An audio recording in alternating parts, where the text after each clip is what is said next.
guys learning and ruling with us. Whatever. Punta ka Indonesia, punta tayo. Punta ka China, punta tayo. Parang tanong-tanong. Yun yung trust. Naniniwala ka hindi niya ipapahamak. Kasi, simple ito eh. Kung iniligtas ka niya, ba't ka niya ipapahamak? Dati ka na napapahamak. Kasi sana pinabayaan na lang niya mapahamak. Iniligtas ka na. Yung siya, hindi niya pinapahamak. Kasi ikaw pinapahamak niya. Hindi ikaw. The question, do you go? Sinabi yan, ibigay mo to, bigay mo.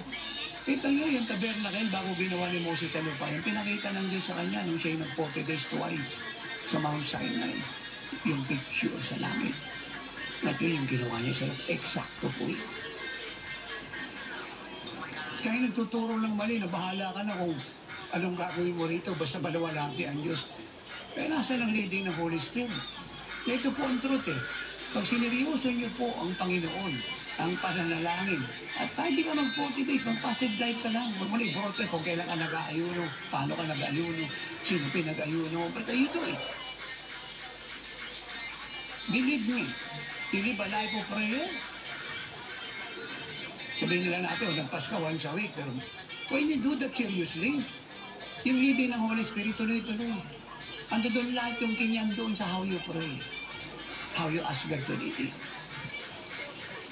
Ay, hindi po pwedeng mag-contradict dito. Kaya pag binabasa mo ito, kinain ko ng kalat, mo, mariribig ang Diyos sa'yo, naglago sa pera.